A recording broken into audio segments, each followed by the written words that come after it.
محبت جو شامل ہوتی ہے اس کے بغیر ہم یہ سب کچھ نہیں کر سکتے. بہت بہت شکریہ ذرا آپ کا. آئیے جہانگیر مٹھو تشریف لائیے. آپ کا سرمایہ.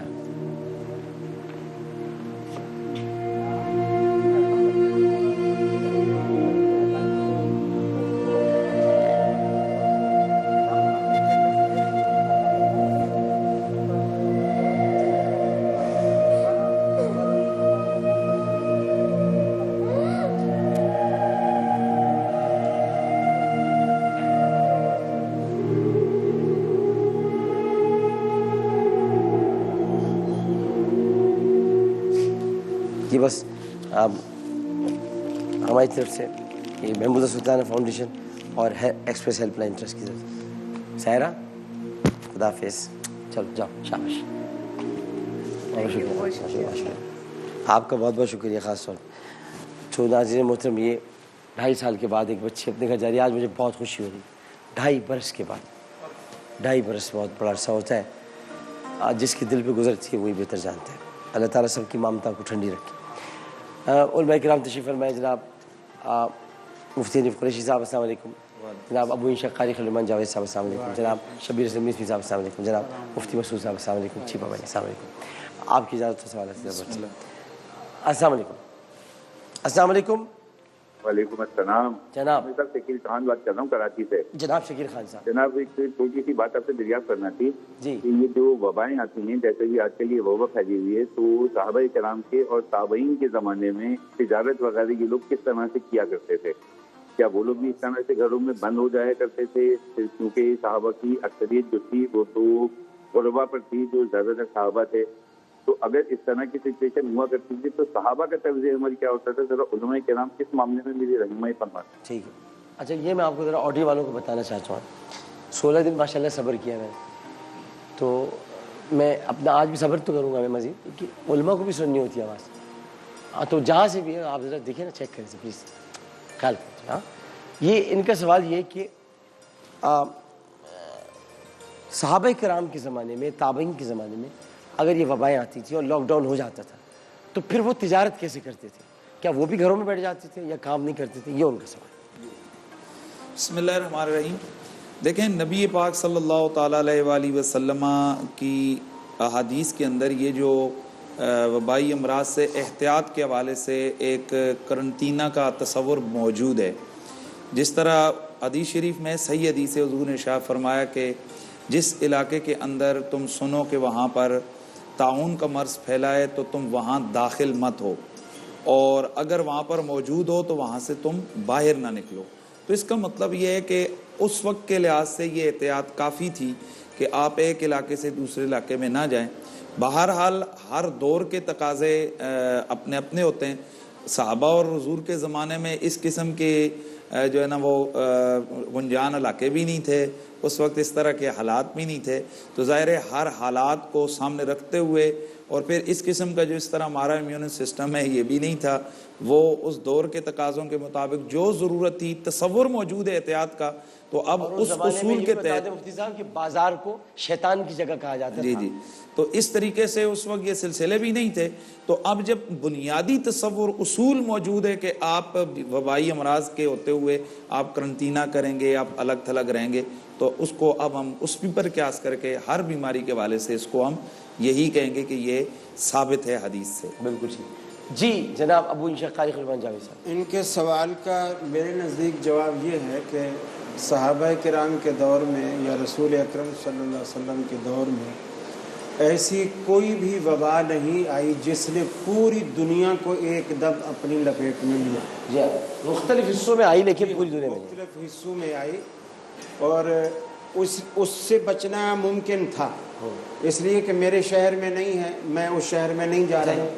اس شہر سے پھر یقیناً جب میں جا نہیں رہا تو وہاں تجارت بھی نہیں کر سکتا. صحیح. تو کسی قسم کا پھر میں اس علاقے سے رابطہ نہیں رکھ رہا, اور وہاں والے بھی پھر میرے شہر میں اور یہ حدیث کا اس مفہوم بھی حکم کی روشنی میں نہیں آ پا رہے.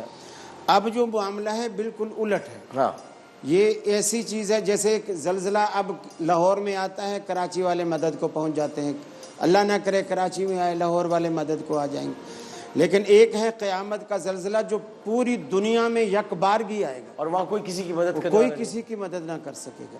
یہ کچھ اس طرح کا معاملہ ہے جس بیماری میں ہم پہنچے ہوئے ہیں. اور اگر یہ حقیقت ہے تو چونکہ مولوی لوگ ڈاکٹر تو ہوتے نہیں ہیں, ہم جو خبریں پڑھتے ہیں خبریں ہم متضاد پڑھ رہے ہیں. وہ کیا پڑھ رہے ہیں؟ وہ یوں پڑھ رہے ہیں کہ بس اتنی رقم اگر مل جائے تو کرونا ختم ہو جائے گا. نہیں ایسا نہیں ہے. ہے ایسا ہے. بڑے بڑے لوگ, اچھا آپ تو اتنے اچھے آدمی ہیں, بڑے بڑے آپ فلاسفر, تو اتنے اچھے آدمی ہیں, آپ جو ہیں وہ سنی سنائی بات کو آگے بڑھا دیں. آپ نے تحقیق کیسے کی؟ لیکن ہم سنی بھی تو ہیں نا, اہل حدیث کے ساتھ ساتھ سنی بھی تو ہیں. لیکن آپ نے تحقیق کے بغیر کیسے کہہ دیا؟ نہیں, وہ بات میں نے پہلے عرض کی کہ ہم سنی سنائی. نہیں, ہاں دو باتیں, وہ بات میں نے متضاد باتیں. ٹھیک جی, کہ ہم ڈاکٹر نہیں ہیں متضاد, اور دونوں طرح کی باتیں ہم سن رہے ہیں. دو طرح کی بات. ٹھیک ہے. اور میں تو ابھی انتظار کر رہا ہوں کہ میسمی صاحب سے میں نے کہا ہوا ہے کہ ایک تاریخ آنے والی ہے, اس کے بعد یہ فیصلہ ہوگا کہ یہ کرونا جو ہے یہ شیعہ ہے یا سنی ہے. یہ ایک مسئلہ ہے. اس میں تو آپ دیکھیے, اس میں تو ماشاءاللہ بڑا میسمی صاحب نے یہ بتایا کہ اس میں بڑی بات چیت ہو رہی ہے, گفتگو ہو رہی ہے, اور میرا خیال ہے کہ وہ مسئلہ حل ہونے کے قریب ہے. نہیں, تاریخ کیوں کہتے ہیں آپ؟ کہ یوم شہادت علی. نہیں, میں کہہ رہا ہوں اللہ کرے حل ہو جائے گا, اس لیے کہ اس کے بعد پھر ہم سب کے دروازے کھلیں گے. نہیں انشاءاللہ حل ہو جائے گا. یہ تو نہیں ہے, اور اگر ان کی وجہ سے سب کے دروازے کھلے تو بڑی اچھی بات ہے, ان کو ثواب ملے گا. بالکل ان کو ثواب ملے گا. پھر تو آپ ان کو دعائیں دیں میسمی صاحب ابھی سے, اور ان کو بھی دعائیں دیں, اور مولا علی کی شہادت کے دن کو بھی. میں ابھی ان کی وجہ سے دن کھل رہے ہیں, ان کی دروازے کی وجہ سے شہر کھل رہا ہے. بالکل, سبحان اللہ, سبحان اللہ. میسمی صاحب اپنے جملے میں واہ مانی کی, دروازے کی وجہ سے شہر کھل رہا ہے.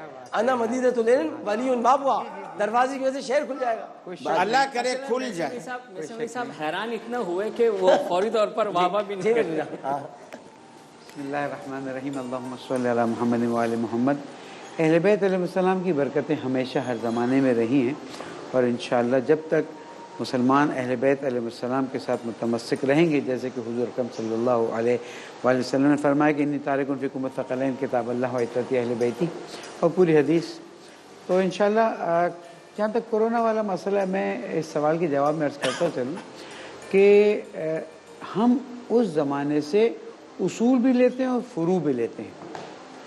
بہت سی مرتبہ ایسا ہے کہ اصول اور فروع اس زمانے کے آج میں اپلائی ہو جاتے ہیں, بہت سے فروع اس زمانے کے آج کے زمانے میں اپلائی نہیں ہوتے. مثلا سفر ہے, اس کی سواری کیسی ہونی چاہیے. اس زمانے میں اونٹ تھے, خچر تھے, بیل گاڑیاں تھیں, آج وہ نہیں. اس کے کیا اصول ہیں, دعا پڑھنی ہے, کس طرح سے سفر شروع کرنا ہے, اصول وہاں سے لے لیے, فروع یہاں پر. اسی طرح سے اس بیماری کے بارے میں بھی مولا کائنات امیر المومنین علی بن ابی طالب علیہ السلام نے فرمایا ہے کہ جب کوڑ کے مریض کو دیکھو تو اس سے فرار کرو, اس سے دوری اختیار کرو. یہاں سے ایک اصول ملتا ہے کہ جہاں سے پھیلنے والی بیماریاں اگر ہوں تو وہاں سے اپنے آپ کو بچاؤ. اور ظاہر ہے کہ اب آج کے زمانے میں بزنس جو ہے وہ آن لائن اچھے خاصے ہونے لگے. ٹھیک ہے, بہت سی چیزیں آن لائن نہیں ہو سکتی, تو اپنے آپ کو بچانا ضروری ہے نمبر ایک, اور اپنی وجہ سے کسی اور کو خدا نخواستہ اگر یہ ہو جاتا ہے تو اس سے بھی بچانا ضروری ہے. اور قاری صاحب نے اپنی طرف سے فرمایا کہ جناب یہ شیعہ یا سنی ہو جائے گا, ہم تو مسلمان کہیں گے, اس لیے کہ تفریقے سے بجائے اتحاد کی بات کریں. اور انشاءاللہ 21 رمضان کی برکت سے اللہ چاہے گا تو یہ مشکلات انشاءاللہ. مفتی صاحب, ڈاکٹر صاحب یہاں دو طرح کے نظریات ہیں جو اس زمانے میں بھی تھے. عربوں کا نظریہ یہ تھا زمانہ جاہلیت میں کہ اگر ایک بیماری ایک کو لگی ہے تو دوسرے کو اس سے ضرور لگے گی, جس میں جب وہ خارش زدہ اونٹ کو دوسرے اونٹوں سے الگ کرنے لگے ان کے اونٹوں کے باڑے میں, تو آپ صلی اللہ علیہ وسلم نے یہ فرمایا کہ بتاؤ پہلے کو کہاں سے لگی تھی. ایک تو یہ بات ہو گئی کہ بیماری کا دوسرے کو لگنا کوئی ضروری نہیں ہے, لیکن اس میں احتیاط کا پہلو بھی سامنے رہنا چاہیے کہ اس سے آدمی جری بھی نہ ہو جائے. اس لیے فرمایا کہ فر من المجذوم فرارک من الاسد, تم کوڑی کے مریض سے ایسے بھاگو جیسے تم شیر سے ڈر کے بھاگتے ہو. تو ہم یہ کہتے ہیں کہ یہ مرض ایک دوسرے کو لگ سکتے ہیں, ضروری نہیں ہے کہ لگ جائے. آج کل کے ڈاکٹروں کا نظریہ, اور یہی نظریہ دوبارہ سے ہم پر تھوپا جا رہا ہے کہ جناب ضرور لگے گی. ہم یہ کہہ رہے ہیں ضرور نہیں لگے گی, ہاں لگنے کا امکان ہے. لہذا احتیاطی تدابیر کو سامنے رکھتے ہوئے آپ اپنی ایکٹیویٹیز کو جاری رکھیے. طاعون کی جو وبا آئی تھی اس وقت شام ایک اس زمانے کا سب سے زیادہ متمدن شہر تھا، سب سے زیادہ ماڈ شہر تھا شام کا، جس کے اندر آج میرے خیال میں 12-13 ریاستیں ہیں۔ اس کے جو سربراہ تھے، وہاں کے گورنر تھے حضرت ابو عبیدہ بن جراح رضی اللہ تعالیٰ عنہ، عشرہ مبشرہ میں سے بھی ہیں، اور حضور صلی اللہ علیہ وسلم نے ان کو حکیم هذه الامہ کا لقب دیا تھا۔ سب سے پہلے حکیم الامہ فاروق اعظم تو یہاں تک فرماتے ہیں کہ اگر وہ حیات ہوتے تو میں ان کو خلیفہ بناتا۔ تو وہ وہاں سے نکل کر نہیں آئے تھے، لیکن انہوں نے سارے کام کیے تھے۔ ایسا قرنطینہ کا صحابہ کرام کے درمیان تصور نہیں تھا جو ہمارے ہاں ہے کہ اس کو بالکل ہی بند کر دیا جائے، نہیں، اس کی تیمارداری بھی کی جائے گی۔ اگر وہ بزنس کر رہا ہے تو وہاں بھی نکلے گا، اسے نماز پڑھنی ہے تو وہ مسجد میں بھی آئے گا۔ یہ ساری پابندیاں یہ آج کل کی میڈیکل سائنس کی ترقی نے ہم پر لگا دی۔ صحیح، بالکل ٹھیک، بالکل ٹھیک۔ سوالات کی طرف بڑھتے ہیں جی۔ السلام علیکم۔ السلام علیکم۔ السلام علیکم۔ السلام علیکم۔ السلام علیکم۔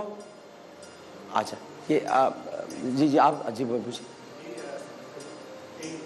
ایک 2 دن پہلے سوال چل رہا تھا کہ یہ 20 لاکھ روپے کا وہ قرضے کا مکان کا، اسی حوالے سے میں بات کرنا چاہوں گا کہ اگر وہ 20 لاکھ روپے اس نے قرضہ دیا ہے اور گھر گروی لے لیا ہے، تو جب 2 سال کے بعد وہ اس کو 20 لاکھ روپے واپس کرے گا اور وہ اس کو گھر واپس کرے گا، تو 20 لاکھ کی جو مارکیٹ ویلیو وہ شاید 10 یا 12 لاکھ روپے رہ جائے، اور جو گھر کی مارکیٹ ویلیو وہ 40 سے 50 لاکھ روپے ہو جائے، تو اس کو تو اس کا فائدہ ہو گیا ہے، اور اس کو نقصان ہوگا۔ اگر یہ گولڈ لینا چاہے گا، کوئی اور چیز لینا چاہے گا، تو اس کو تو نقصان ہوا ہے۔ تو اس بارے میں کیا کہتے ہیں، اس کو فائدہ ہوگا، اس کو نقصان ہوگا، اس کی بھی ذرا تھوڑی سی وضاحت ہو جائے۔ دیکھیں، بنیادی طور پر یہ جو روپیہ ہے، اس کو سونے اور چاندی کے حوالے سے اس کا یوں سمجھیں کہ جس طرح ایک رسید کے طور پر ہمارے نوٹ کے اوپر بھی لکھا ہوا ہوتا ہے، آپ اس کو سمجھتے ہیں کہ مطالبے پر ادا کرے گا کہ اتنا جتنا آپ پیسہ اتنا گورنمنٹ چھاپتی ہے کہ جتنا آپ کے پاس اس کے پیچھے ذخائر ہوتے ہیں۔ تو دیٹس مین کہ یہ آپ کا قصور یا میرا آپ کا قصور نہیں ہے، وہ اتنے اگر گورنمنٹ کی طرف سے یا کسی کی طرف سے دھوکا ہوا ہے، یعنی ہمارا ریویلیو نیچے آئی ہے، تو یہ ایک الگ معاملہ ہے۔ اب شرعی نقطہ نظر سے یہ اپس اینڈ ڈاؤن میں وہ نہیں جا سکتا ہے۔ اس کو آپ اگر دوسری طرف دیکھیں کہ اگر اس کا روپیہ ویلیو بڑھ گیا تو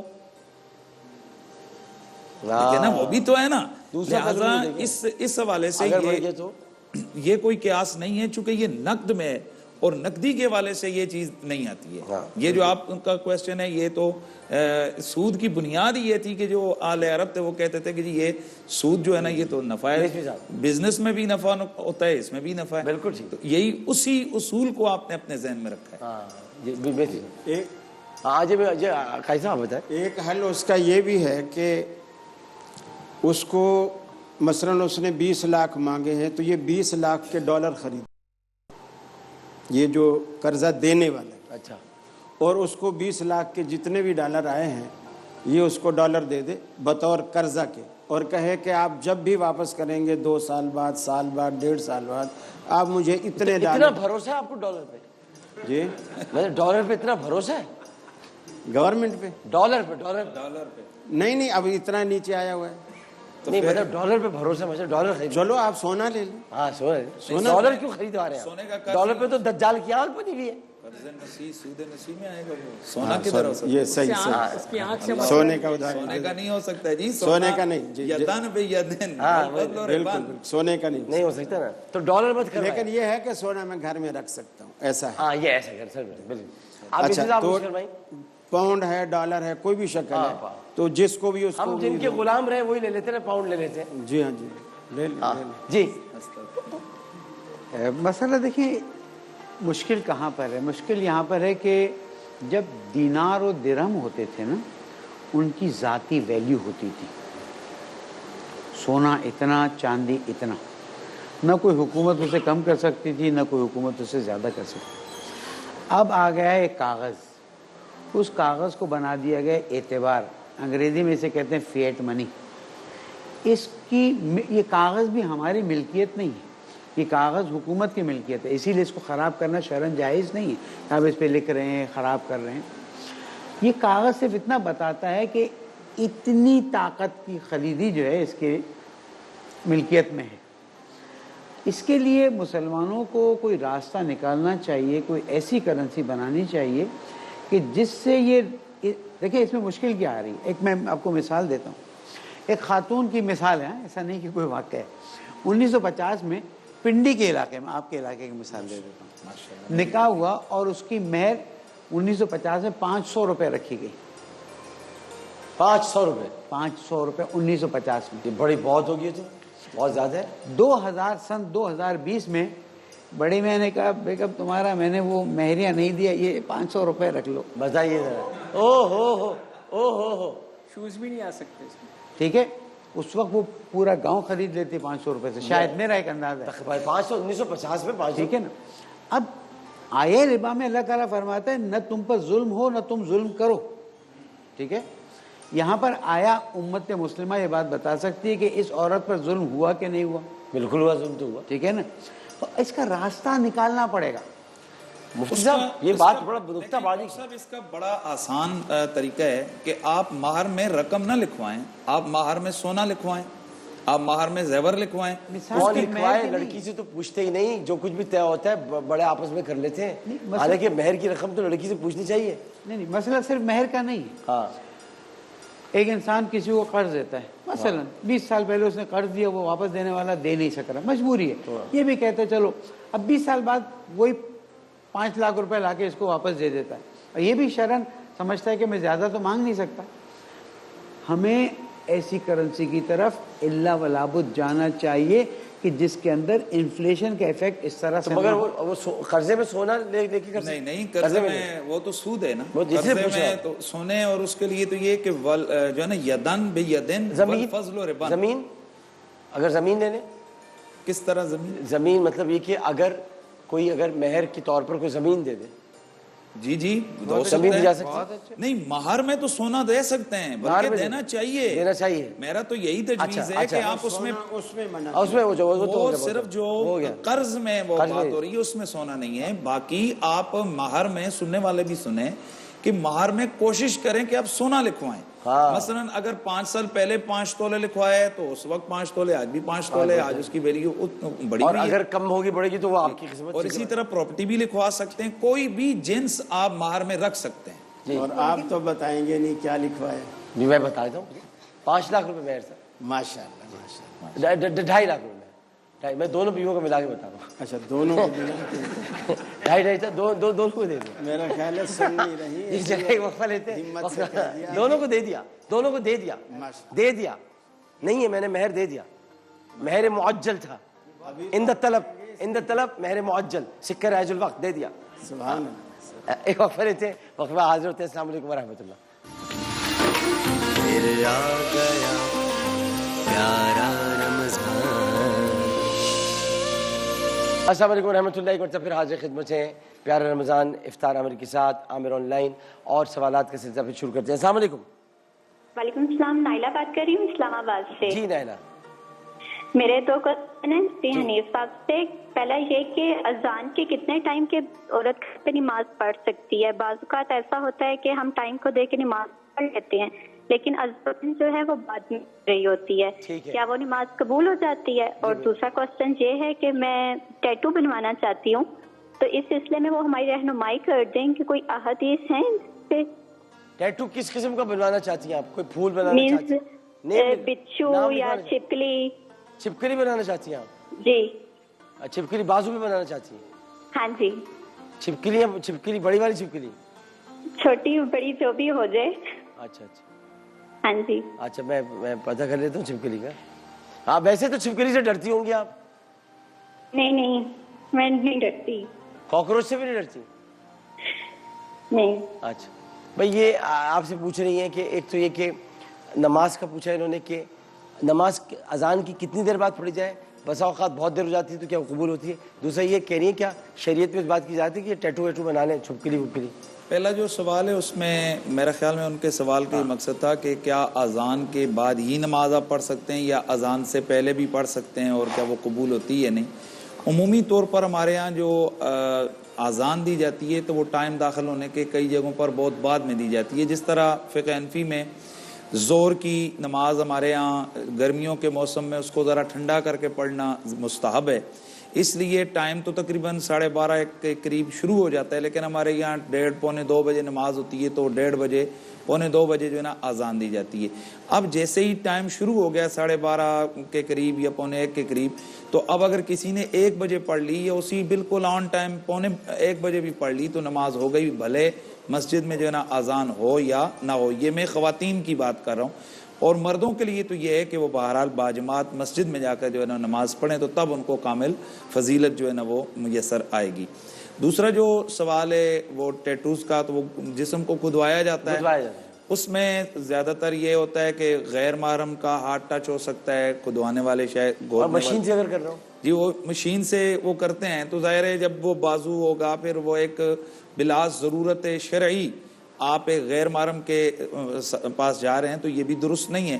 اور ویسے بھی حدیث شریف میں آتا ہے کہ اللہ کے نبی نے فرمایا کہ جسم گدوانے والیوں پر، اور 4-3 چیزیں اور بتائیں کہ یہ جو بال جو ہے نا وہ کھینچنے والیاں، تو اللہ تعالیٰ کی ان پر لعنت ہو۔ اچھا یہ مجھے بتائیے، اگر ویسے اس کو لعن اللہ الواسمہ والمستوشمہ جو الفاظ آتے ہیں جی، اب یہ والیاں نہیں ہیں، والے ہیں سمجھ لیں، والے تو وہ والے بھی والیوں کے حکم میں آئیں گے؟ یعنی اگر مرد بنا رہے ہیں اور کوئی نام لکھوا لیا انہوں نے، نام جی کوئی شکل نہیں بنوائی، نام لکھوا لیا، دیکھیں اس میں تو واضح طور پر ایک ہے کہ یہ مردوں کے لیے تو اور زیادہ ممنوع ہے کہ ان کو تو بالکل بھی یہ کوئی زیب و زینت جس کی کوئی اجازت ہی نہیں۔ دوسری بات وہ جو ڈاکٹر صاحب عام ترین بات، وہ جو جسم کے اندر وہ ڈالتے ہیں، وہ جو پیئرسنگ کہلاتی ہے، پیئرسنگ وہ یہ ہوتا ہے کہ جی وہ یہاں سے نکال کر یہاں بالیاں بھی لگا چلو۔ اس کے حوالے سے تو علماء کا یہ ہے کہ وہ تو وضو آپ کا، اگر آپ نے غسل آپ کو مکمل نہیں ہوگا کہ آپ نے اگر اس طرح سے وہ سلسلہ کیا، پیئرسنگ پر ویسے بات ہونی چاہیے، بالکل صحیح کہا آپ نے۔ اس حوالے سے بہت اجتناب کرنی چاہیے میرے سننے والے تمام جو میرے نوجوان دوست ہیں۔ چلیں بات ہو گئی ہے ڈاکٹر صاحب، یہ جو فضول کڑے پہنتے ہیں، یہ لوہے کے، چاندی کے، اور یہ گلے میں لاکٹ پہنتے ہیں سونے کے، چاندی وغیرہ، یہ سب چیزیں مردوں کے لیے حرام ہیں۔ شریعت نبوی کے اندر ان کو منع کیا گیا ہے۔ مرد کے لیے صرف انگوٹھی وہ پہن سکتا ہے جس کا وزن، وہ بھی چاندی کی، جس کا وزن جو ہے نا وہ 4 ماشے کے قریب ہو، 4 ماشے سے کم ہو، اور اس میں وہ نگینہ اور بغیر نگینہ دونوں پہن سکتا ہے، لیکن سنت جو ہے کہ وہ نگینے کے ساتھ وہ پہنے۔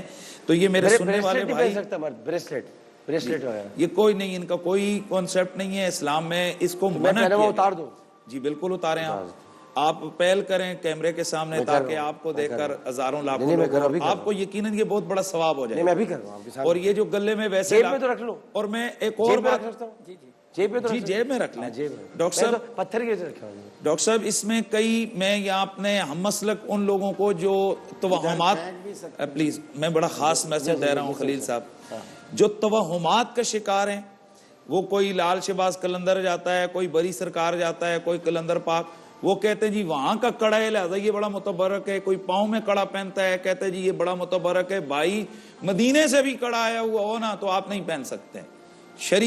چاہے سونا حرام ہے، وہ چاہے مدینے شریف سے بھی خرید کے مرد پہنے انگوٹھی کے طور پر، یہ ویسے حرام ہے۔ وہ کڑا چاہے لال شہباز قلندر کا ہو یا کسی دربار کا ہو، جب رسول خدا نے منع کر دیا ہے تو اب وہ کسی جگہ سے نہیں۔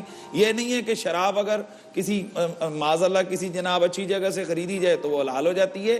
شراب حرام ہے، چاہے وہ بازار میں ہو یا مسجد کے باہر پی جائے یا دربار پہ پی جائے۔ قاری سلمان جاوید صاحب، پھر آتے ہیں میسری صاحب۔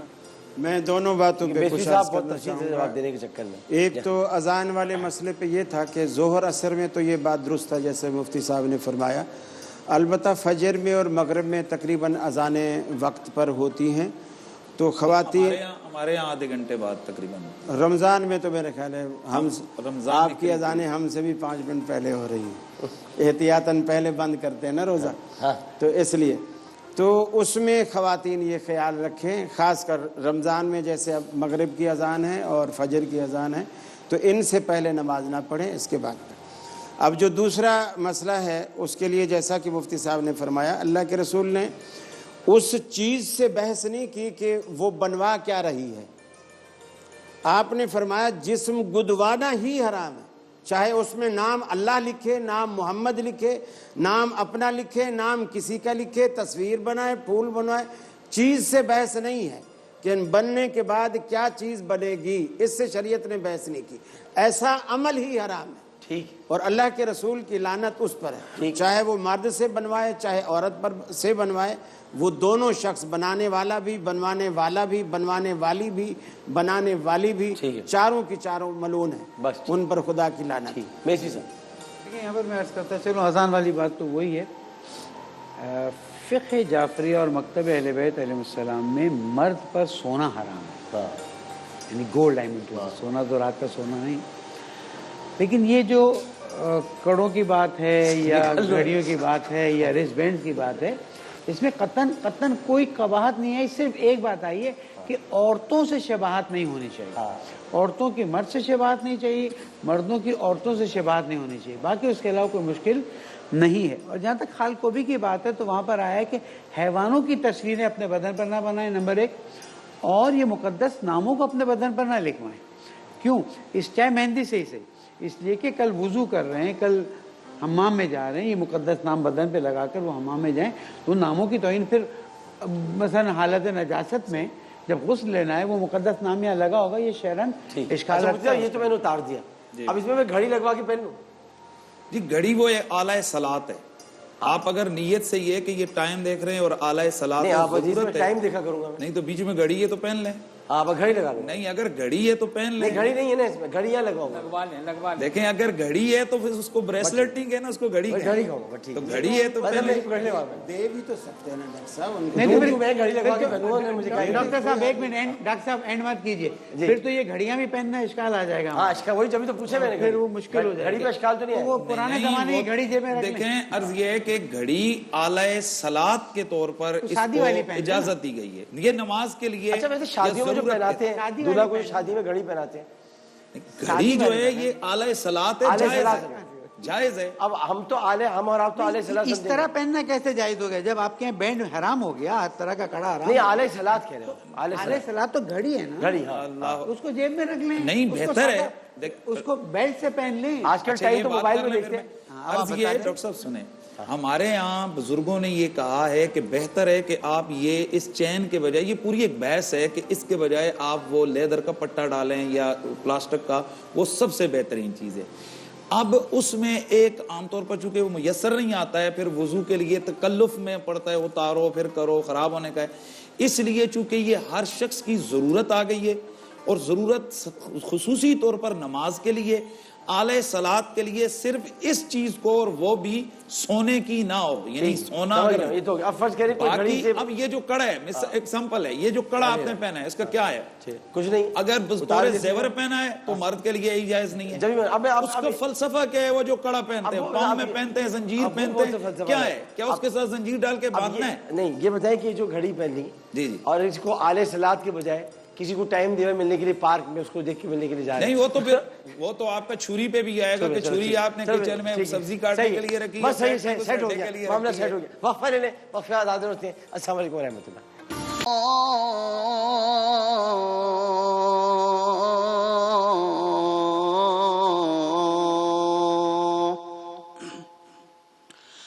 حي على الصلاة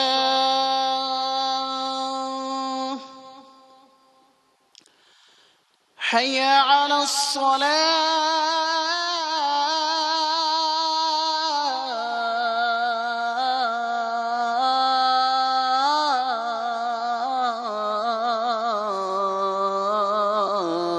الصلاة حي على الفلاح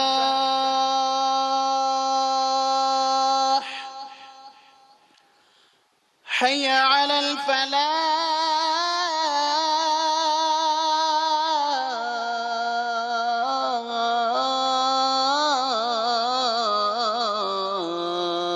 الفلاح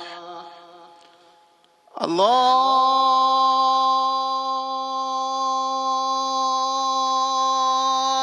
أكبر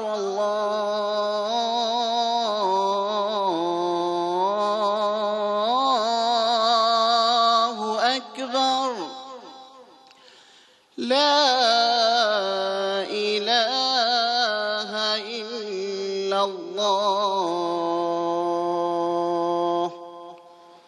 اللهم رب هذه الدعوة التامة والصلاة القائمة آت محمدا الوسيلة والفضيلة والدرجة الرفيعة وابعثه مقاما محمودا الذي وعدته وارزقنا شفاعته يوم القيامة إنك لا تخلف الميعاد. میں عزت مار جناب مفتی محمد حنیف قریشی صاحب سے ملتمس ہو کے دعا فرمائیں. الحمدللہ رب العالمین والصلاة والسلام علی خاتم النبیین. اللہم ربنا تقبل منا انکا انت السمیع العلیم وتب علینا یا مولانا انکا انت التواب الرحیم. الہ العالمین ہماری جملہ عبادات کو، بالخصوص ہمارے رمضان المبارک کے روزوں کو اور آج کے اس روزے کو اپنی بارگاہ سمدیت میں قبول و منظور فرما. آمین. اشرۂ مغفرت پوری آب و تاب سے گزر رہا ہے. اے پروردگار اس اشرے کی برکات کے صدقے سے ہماری مغفرت فرما. آمین. جملہ مسلمانوں پہ اپنا خاص فضل و کرم فرما. بالخصوص اہلیان پاکستان اس وقت میرے مالک تیری مدد کے منتظر ہیں. یا اللہ اس وبائی مرض سے جس سے اس وقت سب لوگ پریشان ہیں، ہم سب کو محفوظ فرما، اور جو لوگ اس میں مبتلا ہو چکے ہیں پروردگار ان کو جلد از جلد صحت کاملہ عاجلہ نصیب فرما. آمین. آمین. ہمارے وطن کی خیر فرما، افواج پاکستان کی مدد و نصرت فرما، اور اس وطن کے لیے جتنے بھی لوگ جس محاذ پر کام کر رہے ہیں یا اللہ ان سب کے ہاتھوں کو مضبوط فرما. ہماری ان ٹرانسمیشنز کو اپنی بارگاہ میں قبول فرما.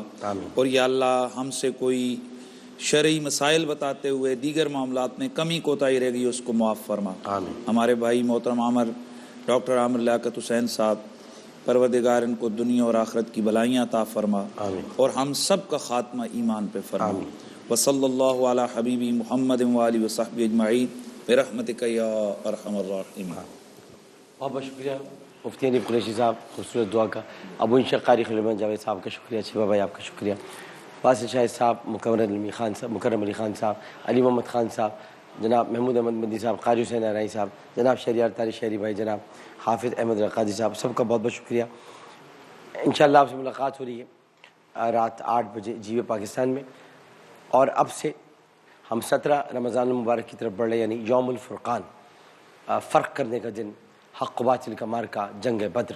اور جنگ بدر میں کیا ہوا کیا نہیں ہوا، میں نے آپ سے کل گزارش کی تھی سحر کی نشریات میں کہ حضرت مقداد بن اسود رضی اللہ تعالی عنہ کی تقریر جو بھی آج ٹیلی فون پر مجھے بتائے گا، سحر کی نشریات میں سنائے گا کہ ہم نے یہ پڑھا ہے، تو ان کے اور جو بالکل ایگزیکٹلی حوالوں کے ساتھ بتائے گا، اس کے لیے مرحبا گلبہار شربت والوں کی طرف سے 2 موٹر سائیکلز ہیں تو دی جائیں گی. تو آپ سے میں بات کروں گا سحر کے وقت. لیکن 8 بجے جی وے پاکستان میں ملاقات ہو رہی ہے. بہت ہی مزیدار قسم کے مہمان آج آ رہے ہیں، ان سے گفتگو ہوگی.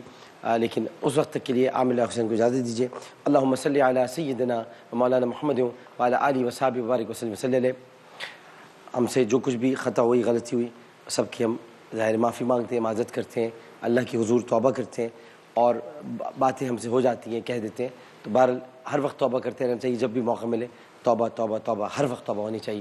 تو ایک یعنی 8 بجے ہماری آپ سے پھر ملاقات ہوگی. اس وقت تک کے لیے عامر لیاقت حسین کو اجازت دیجیے. علماء کرام کا پھر شکریہ.